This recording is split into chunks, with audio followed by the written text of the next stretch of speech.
you don't stop, you proceed. 'Cause this is what you need. Hi there, my name's Damian Shields. I've been using Photoshop for over 20 years now.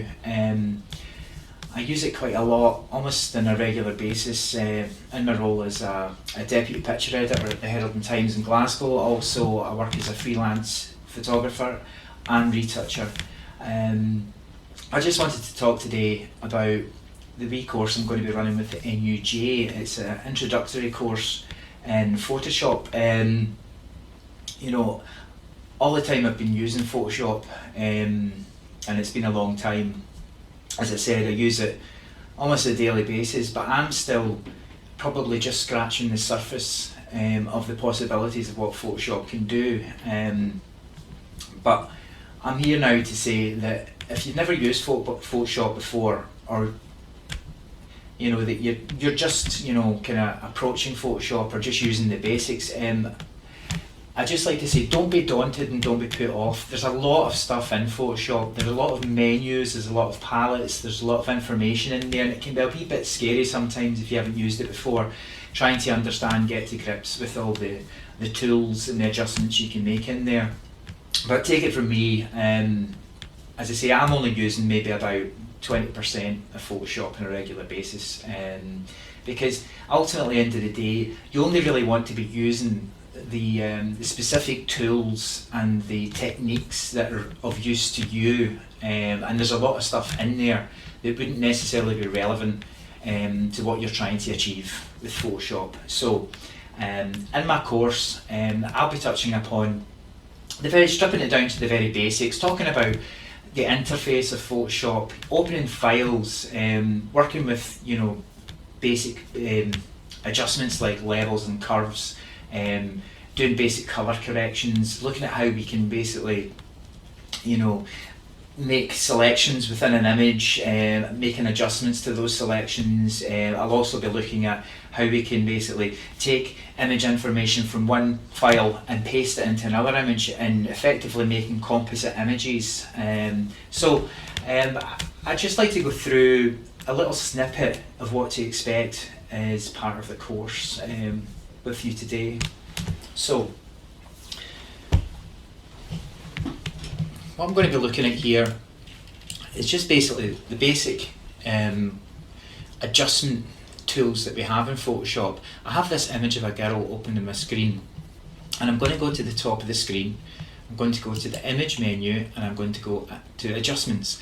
Now, as I said, there's a lot of things in this list here, but they're not all necessarily relevant to what you're trying to achieve, and you don't necessarily need to know or have a deep understanding of what each tool does. What I'm going to look at first is brightness contrast. Now, with the brightness contrast sliders, it just basically does what it says on the tin. We've got two basic controls in here. We have a brightness slider and we have a contrast slider. Now, if at this point I'd just like to say, we have this little checkbox where it says preview. I would just make sure before you make any adjustments that you have the little tick in that box. If you don't, just click it to activate it, and that way we can see in real time the adjustments we're making to the image. So if I move the brightness slider over to the right hand side, effectively it's doing just that. It's brightening the image. And inversely, if we move the slider all the way over to the left hand side, it's effectively darkening the image. So I'm going to set it back to 0.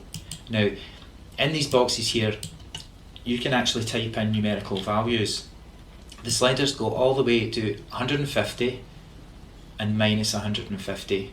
So to reset it back to the default setting, which is 0, we can either just type 0 into this little box here, or we can just double click where it says brightness, and that will just pull it back to 0. Exactly the same with the contrast slider. If we slide to the left, it'll decrease the contrast in the image. If we slide to the right, it'll increase the contrast in the image. And if we want to reset back to 0, just double click on the word contrast and we're done. Okay, we haven't actually made any changes to the image here, but just to show you the tool that's available there. So once again, if we go into the image menu at the top of the screen and we go to adjustments, this time we're going to select levels. Now, levels and its sort of sister tool, curves, are the two sort of main image adjustment control boxes that most people are roughly familiar with, that are associated with Photoshop. With levels, we have what's called the histogram, which is basically a kind of a two-dimensional sort of graphic representation of the tonality of an image. If we take the middle slider and we move it left or right, we're effectively lightening or darkening the image. And if we bring in any of the sliders from the outside, in this case the highlight slider, if we bring that in, it's starting to strengthen the highlights. And on the other side, we have a slider that represents the shadow areas, the darkest areas of the image, and if we pull that in, it'll deepen the darkest areas of the image. Okay, I'm just going to cancel this and just quickly show you curves. So if we go to image adjustments, so one down from levels we have curves. So we select curves, and again we have this histogram, which is basically, as I said before, is just a two-dimensional graphic representation of the tonality of an image. So we're basically going to make a readjustment in the middle of the curve, and to do that we just click on this diagonal line, and we're going to click on the center, and you'll see a little dot will appear on the line. Now once that dot is there, we can manipulate it by just clicking and dragging on it, and we can pull that up and down, which will effectively lighten or darken the mid-tone range of the image. Now the thing with both levels and curves, you can also break them down into individual colour channels. The initial curves adjustment we did there was across the entire colour spectrum of the image, but we can target specific areas of colour by getting into this drop down menu. In this case we have an image which is quite red, it's quite a warm image, so if we wanted to colour correct this image, we could select what's called the red channel, and you'll see that the histogram and the diagonal line has actually changed to this red colour to represent that we're in the red channel. Now if we add a point on the curve and we move it up or down, you'll see how it either adds red into the image or subtracts red from the image, effectively adding cyan to the image, which is red's complementary colour on the colour wheel. So if the image is maybe too warm, too red in this case, we can move the middle of the curve more towards the cooler tones of cyan and effectively try and target that red cast in the image. We could also go into the other two channels. We have one for green, so moving the middle of the curve in one direction will basically subtract magenta from the image, magenta being the colour on the opposite end on the colour wheel to the green, and moving the curve in the other direction, we're effectively adding magenta into the image. And again, the third channel we have to select is the blue channel. With the blue channel, again we can add a point on the curve and we can drag it up and down, and in this case if we go this way we're effectively adding yellow to the image, and the other way we're effectively subtracting yellow from the image, yellow being the complementary colour to blue. So I'll just cancel what I've done there. So you can see that we have these kind of basic controls with levels and curves to target specific channels and colour channels to basically perform a colour correction if we find there's a predominant cast within an image. So what we'll do now is we'll go back into the image menu, we'll go to adjustments, and this time we're going to look at an often neglected tool which I personally find to be really helpful, to be a wee bit more precise when making colour adjustments in an image.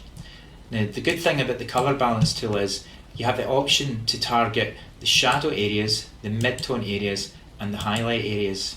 Now you can perform the same manoeuvre with curves and levels, but I find the colour balance tool is a really user-friendly, easy to use tool, easy to understand, with a lot less complication that can come with using levels and curves. So what we'll do initially is we'll select the mid-tone range. Now, keeping an eye on what we're working on, of course, the image of the girl has a predominant warm red hue across the image. So intuitively, I'm going to go straight to the cyan red slider. So similar to what we did with curves, if I move the slider to the left, I'm taking it away from those red hues and then moving it more towards the cyan tones. So immediately I'm seeing a shift in the image where it's basically stripping out a lot of that warmth. If I go too far, it's going to get too cold. And if I go not far enough, it's going to still retain the warmth. So I'm looking for a trade-off. I'll go for somewhere around here. Okay. Now what we're going to do next is we're going to tweak the magenta green sliders. So same again, I'm just going to play with moving the little point on the slider left and right, and I'm just going to wiggle it about until I find a position that I feel I am happy with. Now I didn't need much of an adjustment there, as you can see. Now I'm looking at the highlight areas in the girl's skin, and I'm thinking to myself, well, they look a little bit washed out and yellow. There's a predominant yellow cast in her skin tone, and this is where colour balance comes into its own. What we can do now is we can tell it we just want to target the highlight areas of the image. So what I'm going to do is I'm going to go to the yellow blue slider, and I'm going to pull that slider away from yellow and towards blue. And what that's doing is it's basically eliminating the predominant yellow cast in the skin tones here, especially around her arm and her shoulder, and the highlights where the light's falling on her face. Okay, so it's always important to take a step back when you're working on images. It's easy to get engrossed in using these tools, and you need to basically every now and again just stop what you're doing and just look at the image and just analyse it, and just say to yourself, ask yourself the question, what's wrong with this image, what does it need, what do I need to target in terms of the colour cast in this case. So taking a step back, I'm thinking the image is now looking maybe too cold. It's also looking very magenta. So I'm going to start moving the magenta slider over a wee bit more towards the green. And because I've got highlight selected here, it's only going to target the highlight regions of the image. And the slight kind of cold magenta cast exists throughout the image, even in the mid-tones and the shadows in the hair. So I'm going to select the shadow areas now, have a look at them. Because when I strip some of the yellow out the highlights, it's also had a slight effect on the shadow areas as well. So I'm going to counter what that's done by adding a wee bit more yellow back into the shadow area. At this point I'm seeing a yellow cast maybe across the mid-tone range, so I'm going to select mid-tones, and I'm going to move that mid-tone slider and the yellow-blue slider. I'm going to head a wee bit more towards blue. Okie doke. Okay, so I'm looking at the image now and I'm thinking to myself, it seems to be a lot better than what we began with. So I'm happy with that, so I'm going to click OK. Now what I'll do is I'm going to bring up the history palette, and I'm going to go back to the original state. Now you can see that the history palette has effectively recorded each move we've made with this file, going from when we opened the file to when we made a brightness contrast adjustment, up until the point we made the colour balance adjustment. So I'm just going to click back on the original image in the history palette, just so I can quickly have a look at what we began with. And then if I click back on the last entry in the history palette, which was the last thing we did, in this case colour balance, I can see the difference going from before and after using the colour balance tool. And the great thing about that is you'll notice as well in the image that we've not just corrected the colour cast, we've effectively given the image a wee bit more contrast, a bit more depth. By removing that wash across the image, we've effectively cleaned out a colour cast, we've added a bit of contrast, and we've added a bit of depth to the image.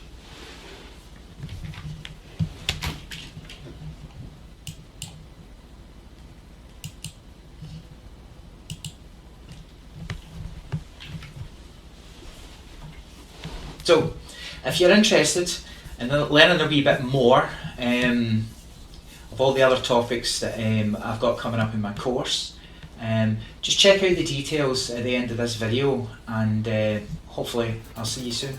Thanks.